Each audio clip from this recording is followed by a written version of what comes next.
오늘은 사도신경에 대해서 좀 생각을 해 보도록 하겠습니다. 정동수 목사님은 사도신경이 천주교의 뿌리를 두고 있고 천주교에서 나온 신경이기 때문에 이거는 할 필요가 없다, 이런 식으로 말씀을 하시는 거예요. 그러니까 무슨 말인가 하면 사도신경, 사도들의 신앙 고백이다, 이런 내용인데요. 사도들이 이거 만들었나요? 만들지 않았죠. 일정 부분 정동수 목사님의 말씀에 일리가 있다고 저는 생각을 합니다. 그러나 일반적으로 보통 우리 성도들이 교회에서 예배 중에 사도신경을 외우는 것은 단순하게 그냥 신앙 고백이다, 이런 인식을 가지고 사도신경을 하고 있어요. 한번 살펴볼까요? 전능하사 천지를 만드신 하나님 아버지를 내가 믿사오며, 그랬죠? 천지를 창조하신 하나님을 믿는다고 고백하는 거예요. 그리고 그 외아들 우리 주 예수 그리스도를 믿사오니, 예수 그리스도는요 외아들이라고 그랬어요.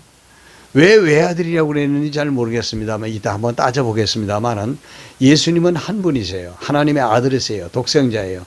그래서 외아들이 맞는 것 같아요. 그래서 예수 그리스도를 믿사오니 이렇게 되어 있어요. 예, 이는 성령으로 잉태하사, 맞죠? 성령으로 잉태하셨죠. 동정녀 마리아에게 나시고, 동정녀 마리아, 처녀 마리아에게 낳았다, 그런 얘기입니다. 예, 그렇게 이해하고 있어요. 그리고 본디오 빌라도에게 고난을 받았어요. 본디오 빌라도가 예수님을 폭도들에게 넘겨줘 버리고 말았잖아요.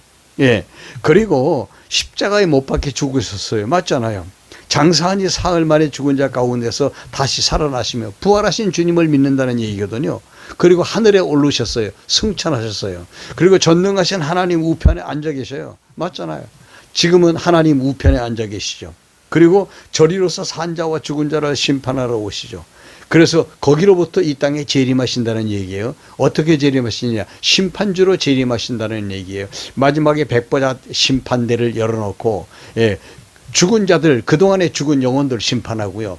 살아있는, 그때까지 살아있는 자들 심판하신다는 얘기죠. 심판주 예수님을 믿는다는 얘기죠. 맞잖아요. 그리고 성령을 믿사오며, 성령 믿죠. 왜 안 믿어요? 거룩한 공예와, 이거는 거룩한 공예, 그러니까 아하, 교회가 모인 것이 공예로구나, 이렇게 이해를 해요, 일반적으로. 그래서 우리가 보통 장로 같은 경우로는 시찰에도 거룩하고 노회도 거룩하고 총회도 거룩하고 또 교단의 모든 총회들은 총회들이 모인 공회도 거룩하고, 이렇게 우리가 이해를 하고 있어요. 그리고 성도가 서로 교통하는 것, 성도들이 주일날 오면은 밥 먹고 서로 대화하고 차 마시고 하는 이 성도의 교통을 믿는다는 거예요. 이것도 신앙의 고백에 들어가고 이것도 예배에 들어간다는 거예요. 죄를 사하여 주시는 것 믿는 거죠. 이 죄 사함의 은총, 이거는 대단한 것이거든요. 신약시대의 성도들에겐 몸이 다시 사는 것, 부활을 믿는다는 거예요. 그리고 영원히 사는 것을 믿사옵나이다, 영생을 믿는다는 거예요. 뭐가 잘못됐어요? 잘못된 거 하나도 없어요. 그래서 성도들이 주일날 이 사도신경을 하나님 앞에 고백하는 거예요. 근데 정동수 목사님은 이게 캐토릭에서 나왔어. 또 사실 따지고 보면 문제가 많아. 그래서 당신은 이걸 안 한다는 거예요. 사도신경이라고 말했지만 사도들의 고백도 아니에요. 사도들이 이미 다 세상 떠나고 나니 그 후에 이거 만들어진 거 맞아요. 네, 뭐 역사적으로 배경을 따질 필요도 없어요. 그렇다면 좀 더 심층적으로 들여다보면 지금 사실 사도신경 안 하는 개신교 목사님들 상당히 많이 있어요. 그럼 왜 그럴까요? 한번 따져볼까요? 전능하사 천지를 만드신 하나님 아버지를 내가 믿사오며, 여기 보니까 내가 믿사오며 그랬어요. 우리 개신교 신앙, 특별히 우리 장로교 신앙은 하나님의 절대 주권을 인정하는 신앙이거든요. 내가 믿는 거 없어요. 그러니까 이것도 사실 따지고 보면 전능하사 천지를 만드신 하나님 아버지를 내가 믿사오며 라기보다는 나로 하여금 믿게 하시며, 이게 맞는 거예요. 이게 장로교식으로 하면 이게 맞는 거예요. 왜냐하면 신앙 고백은요 하나님이 주신 거예요. 믿음 하나님의 선물이에요. 그냥 믿는 거 아니에요. 네, 하나님이 믿게 하심으로 믿는 거예요. 하나님이 나를 구원시켜 주심으로 내가 구원받은 거예요. 이게 맞잖아요. 그리고 그 외아들 우리 주 예수 그리스도를 믿사오니, 왜 하나님이 외아들이에요? 독생자지. 독생하신 하나님을 내가 믿사오며, 예? 독생하신 하나님을 내가 예수 그리스도로 믿사오며 이게 정확하게 맞는 거 아닙니까? 예? 이는 성령으로 잉태하사 성령으로 잉태하신 건 맞습니다. 그리고 동정녀 마리아에게 나시고 왜 동정녀입니까? 이 동정녀 때문에 캐토릭에서는 마리아의 무죄수를 주장하잖아요. 예, 이거는 어떻게 해야 되나? 성경이 있는 대로 해야 돼요. 이사야 7장 14절 처녀가 잉태하여 아들을 낳으리니 이거는 이렇게 처녀 마리아에게 나시고 이게 맞는 거지요. 그리고 본디오 빌라도에게 고난을 받으사 본디오 빌라도에게 정말 고난을 받았습니까? 예수님께서? 예, 본디오 빌라도가 예수님에게 침을 뱉었습니까? 예수님의 따귀를 때렸습니까? 이 본디오 빌라도는 자기 아내가 꿈을 꾸고 이 사람에 대해서 관여하지 마세요. 여보, 관여하면 안 돼요. 내 꿈이 너무너무 내가 꿈에 괴롭힘을 받았어요. 꿈이 심상치 않아요. 그러면서 저 유대인들의 죄에 당신은 참여하지 마세요. 이런 얘기거든요. 그러니까 세수대에다 물 떠오라고 그래가지고 손 씻으면서 뭐라고 그래. 나는 이 사람에 대해서 나는 관여하지 않겠다. 죄를 너희들이 다 담당해라. 죄값이 있다면 너희들이 담당해. 나는 상관없다. 한번 손 씻고, 예? 그리고 유대인들에게 예수를 너희들 마음대로 해. 그러면 내준 거 아닙니까? 그러면 누가 예수님에게 고난을 더했습니까? 유대인들입니다. 거룩한 공예와 이게 이 문제인 거예요. 공예가 무엇입니까? 예수님이 십자가에 못 박힐 때 사형 언도를 내린 게 뭡니까? 공예입니다. 어떤 공예입니까? 유대인의 국교 산헤드린 공회가 예수님을 십자가에 못 박혀 죽도록 사형 선고를 내린 거예요. 공예가. 예. 영국의 국교 공예입니다. 영국의 성공회 이것도 공예입니다. 캐토릭도 국가교회입니다. 예.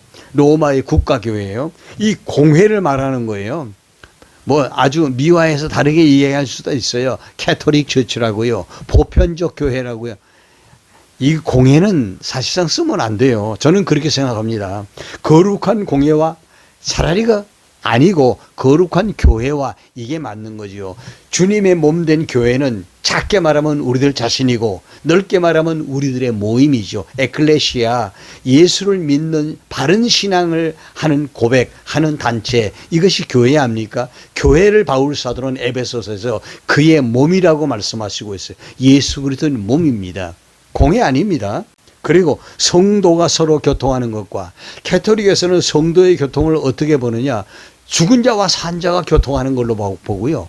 성인들이라고 소위 이야기하는 사람들의 공덕을 가지고 이 땅에 사는 사람들이 덕을 보는, 그래서 죽은 자와 산 자가 교통하는 이런 식으로 이해를 하고 있어요. 그러나 일반적으로 성도들이 그렇게 이야기하지 않죠. 생각하지 않죠. 이 사도신경도요, 사실 엄격하게 따져보면 문제가 굉장히 많아요. 그래서 사실은 전 개인적으로는요, 이 사도신경 하지 않습니다. 그러나 다른 교회 가면 사도신경 하면 같이 사도신경 하는데, 내가 아는 사도신경의 의미는 이것과는 다른 것이죠. 목사님들이 이거 가르쳐 줘야 됩니다. 그 다음에 여러분 또 하나 볼까요? 축도. 축도는 목사님들이 이렇게 손을 들고 하죠. 왜 손을 들고 합니까?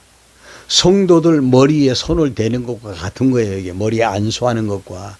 이 밑에 와서 기도하는 사람들, 축도를 받는 사람들에게 하나님의 복이 임하기를 바라는 이게 모션이에요. 그런데 손만 들어야 축도가 됩니까? 그럼 이렇게 내리고 말하는 건 축도가 아닙니까? 이런 것에서 정동수 목사님이 목사들의 권위를 상징적으로 보여주는 거라고 얘기를 해요. 여러분 맞습니까? 그리고 목사님들이 축도하는 거 간절히 죽어나옵나이다 그렇게 하든 있을지어다 이렇게 하든, 이거는 별로 문제가 되는 거 아니에요. 축도라고 하는 거, 이것이 무슨 목사의 권위를 과신하기 위한 것으로 말씀하시는데, 그런 것보다는 좀 더 순수하게 성경에 접근해 보면 이렇습니다. 신약 성경은 서신서예요.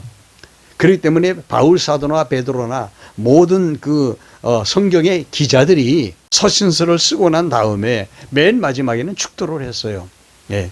여러분들에게 그리스도의 은혜가 함께 하시기를 바랍니다. 라든지 바랍니다를 축원한다, 축원하노라 이렇게 쓰든지. 한번 보실까요? 성경이에요. 이 대강만 봐도 벌써 알 수 있어요. 예. 그래서 바울 사도가 로마서를 쓸 때도 로마서의 마지막 부분을 보면은요, 다 서신서가 다 그렇게 있어요. 지혜로우신 하나님께서 예수 그리스도로 말미암아 영광이 세세 무궁토록 있을지어다. 예? 지혜로우신 하나님께 예수 그리스도로 말미암아 영광이 세세 무궁토록 있을지어다. 하나님께 축도했네요. 그리고 고린도 전서도 보게 되면은 고린도 전서에도 나타나 있어요. 그럼 맨 마지막 절 보게 되면 이렇게 되어 있죠. 나의 사랑이 그리스도 예수 안에서 너희 무리와 함께 할지어다. 이렇게 축도했잖아요. 그리고 고린도 후서, 보통 이제 목사님들이 쓰는 이제 모델이죠. 13장 13절에 주 예수 그리스도의 은혜와 하나님의 사랑과 성령의 교통하심이 너희 무리와 함께 있을지어다. 이렇게 돼 있잖아요. 이걸 가지고 이걸 모델로 해서 목사님들이 축도하시는 거거든요.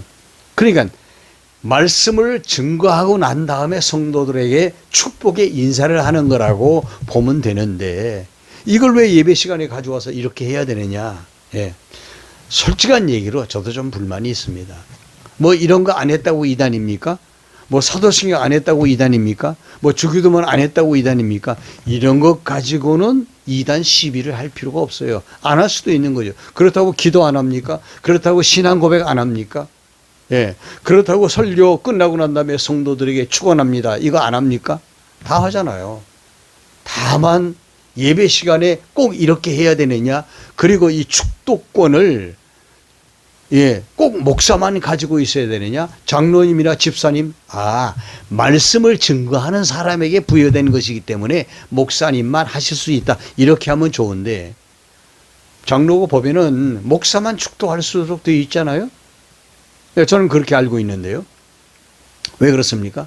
저는 가정 예배를 드리면서, 가정 예배를 드리면서 식구들이 앉아서 예배 맨 마지막 시간에는 이거 가지고 축도합니다. 어떻게 축도하는지 아십니까? 주 예수 그리스도의 은혜와 하나님의 사랑과 성령의 교통하심이 우리 가운데 함께 계십니다. 할렐루야. 이렇게 합니다. 이게 축도가 되는 거예요. 그래서 이런 것 가지고 시비할 필요가 없다. 뭐 통성기도도 마찬가지예요. 뭐 통성기도 할 수 있죠. 근데 정동수 목사님은 꼭 소리를 고래고래 지르야 뭐 통성기도가 기도가 되느냐 그런 얘기죠. 뭐 속으로도 할 수 있고 뭐 기도에 대해서 부정적인 이야기를 하지 않습니다, 그분. 근데 꼭 통성기도를 해야 되느냐? 모르겠어요. 우리나라 이 통성기도, 이 붕해가 한참 성행할 때 이게 생긴 것이거든요. 사실은 너희는 내게 부르짖으라. 그랬으니까 이게 통성기도가 맞지 않느냐? 저도 옛날에 통성기도 많이 했습니다. 성도들과 함께. 그리고 소리를 크게 내서 기도하면은 주변에 시끄러운 잡소리가 귀에 들리지 않아서 집중이 빨리 되는 거, 이런 건 맞습니다. 그러나 뭐 때로 할 수 있는 거죠. 이런 부분에 있어서. 성도들이 함께 할 수 있는 거 아닙니까? 그래 굳이 반대할 필요는 거예요. 안 한다고 해서 또 굳이 나쁘다고 할 필요도 없는 거죠. 그러니까 이런 것 가지고는 이단 시비가 되지 않는다 하는 것입니다. 그 외에도 많이 있습니다. 그러나 이건 자기 취향에 따라서 할 수도 있고 안 할 수도 있다. 저는 그렇게 생각합니다. 여러분은 어떻게 생각하십니까? 순수한 마음으로 하시는 것, 저는 얼마든지 괜찮다. 그렇게 생각을 합니다. 여기까지 따라와 주신 여러분 대단히 감사합니다. 다음 시간에 좀 말씀을 드리죠. 종합적으로 다음 시간에 좀 말씀을 드려보도록 그렇게 하겠습니다. 고맙습니다.